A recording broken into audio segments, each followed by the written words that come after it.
in the 1990s, manufacturers discovered a tidy little sideline for their super minis. Now these cars, they sold on wafer thin margins. They found that if they clothed them in a nice little coupe body or even made them into convertibles, they could A, make more money, sell more cars, and also lift the aura for the entire range up. Vauxhall had the Tigra, Mazda the MX-3, Fiat went all out with a little convertible called the Barchetta, which was based on the Punto, and Ford came out with this, the new edge designed Puma. Nowadays, instead, the focus is on small crossovers. How sad is that? Today, let's experience this little gem and try and find out why and where it all went wrong.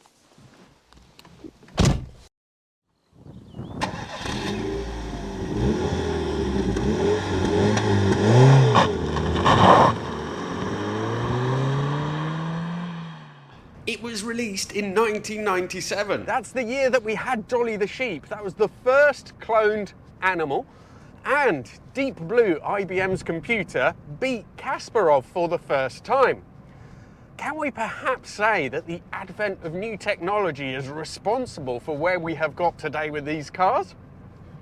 I'm not so sure about that. A little bit more about the Puma. The running gear was based on that from the Mark IV fish face Fiesta. Now that car in itself was an absolute revelation.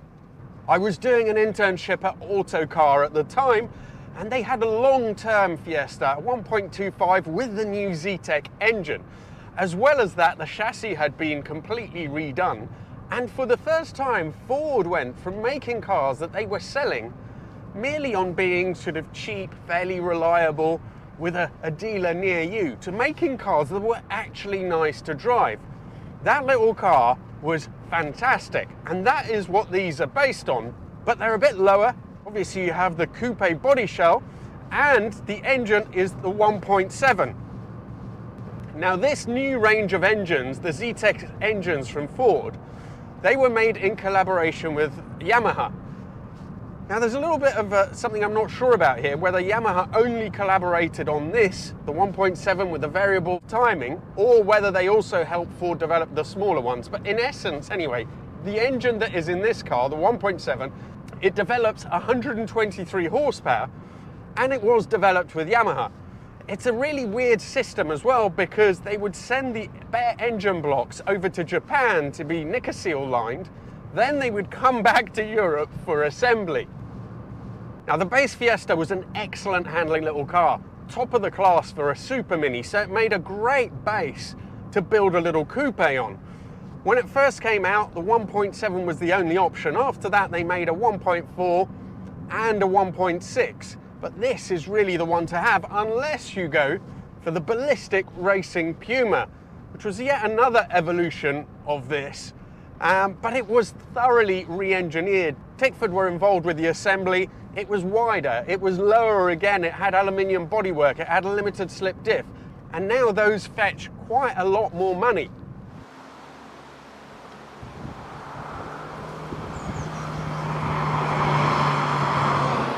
The Puma also helped introduce Ford's new styling direction, known as New Edge, which was then shown in its full glory with the Focus that followed this. I have to say I haven't always been a massive fan, but the Puma itself is quite a pretty little car. The racing Puma, especially with its wider haunched chassis. What these are all about though is how they drive, so let's just take it down the road and see what it's capable of.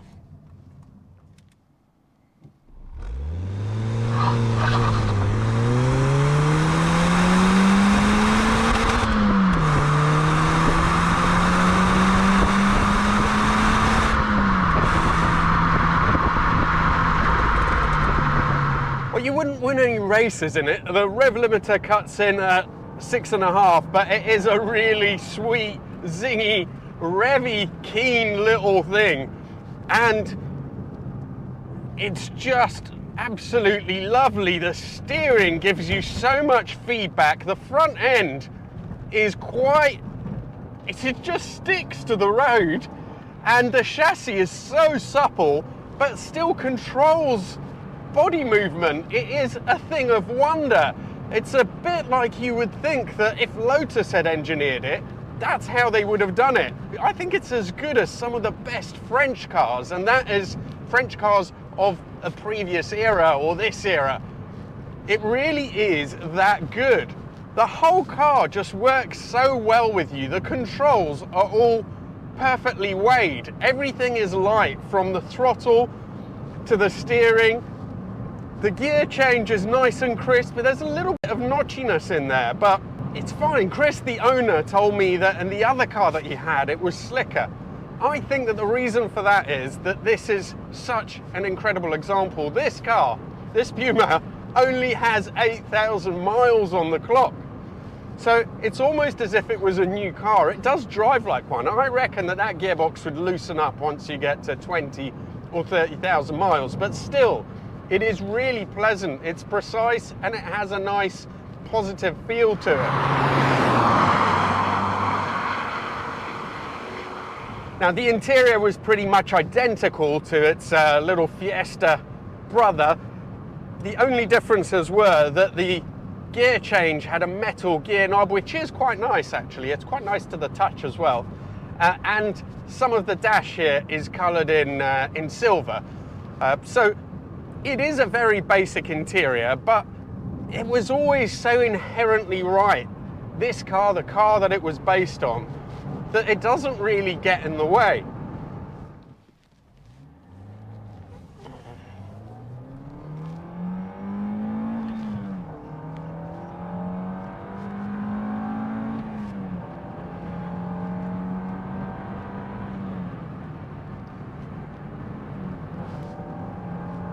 These Z-Tech engines were a revelation. The units that Ford used to use before that were just so agricultural. They were rough at the top end. They were modes of transport, but they weren't fun. These transformed the Fiesta, and it is great in this as well. But I think the standout feature for me is just the chassis. You know, it feels soft and supple, but it doesn't lean that much, and it's so well balanced. It's such a complete package, this. I haven't had quite this much fun in a car so small and so cheap for a very long time.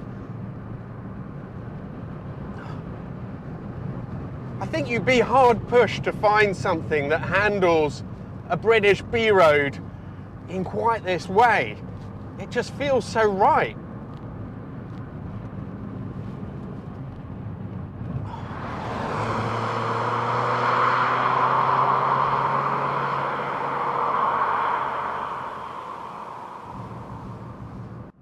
Since this is such a mint low miles car, you would expect that Chris would just have bought it and kept it tucked away, but no, he has bought this with the idea of using it as a new car, as if he'd bought it in 1997. So he's bought it, he has winterproofed it, so he's had the underneath of the car sprayed, but he will be using this as his daily no matter what the weather, and I absolutely love that. I think that is just amazing. He just doesn't like modern cars, and I think that that brings us back to why is it that everything has gone into such a different direction. We had this kind of car, which was incredible fun, but it was also pretty friendly to the environment. It was small, it was light, you could have fun, it was peppy enough, but it wasn't really heavy on petrol, on tires, any of those things. And yet we've moved to the opposite direction. These were made until 2002, so a run of 5 years. They sold 133,000, so it was fairly successful, and yet they never replaced it until 2018, 2019. And the new Puma was a little crossover. Why is it that we've gone in that direction? It just doesn't seem to make any sense to me. And I was thinking, well, I know that having a taller car does have its attractions. Sitting high up is quite nice. I've felt that when I'm in a 4x4. But why is it that it's just changed so radically from what it used to be?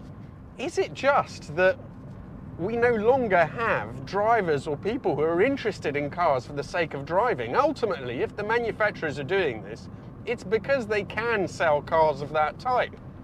I hinted earlier at the evolution of technology. So when this was made as well, technology was really making big strides. It's maybe a mixture of technology and changing tastes that have meant that we've moved away from cars that seem to be what we need into wanting cars that don't seem to fulfill the same sorts of needs that you'd think that we really should have. You know, being environmentally friendly whilst being fun, for example. I don't know, it's undoubtedly true nowadays that I think the younger generations, cars do not fulfill the same function in society as they used to. They used to be a mode of transport. It signified your independence. And now I think that they really have become appliances. They have become like washing machines. Nobody cares.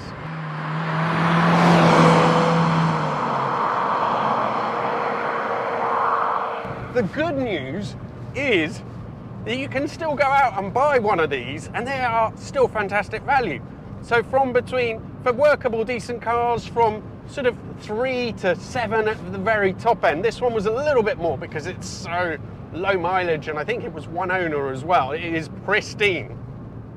The racing Puma, though, is a bit of a different animal because their rarity, only 500 were sold, and all those were sold in the UK, although they were supposed to make 500 for Germany as well, but they never did. So 500, UK only, and so they're rare. If you want to get one of those, 20 to 30,000 is what I've seen. They are supposed to be amazing. I haven't driven one. If you have one, actually, get in touch, please. I'd love to do a video on one of those. I can't recommend it enough, though. You really won't, if you enjoy driving for the sake of driving, you're not that worried about image or status. I mean, these aren't butch cars. But if you enjoy driving because you enjoy driving, then you will love one of these. There's a simplicity about it. There's an honesty. And it will be really quite light on your wallet as well. What is there not to like? Do have a look at this video if you want to see an example of one of Ford's earlier era hot hatches. Now, they didn't tend to be very good, but this, the RS 1600, is a bit of a different animal and quite a special little hatch. Compromised in a way, yes, but very special. Thank you all so much for watching. I really look forward to seeing you for the next video.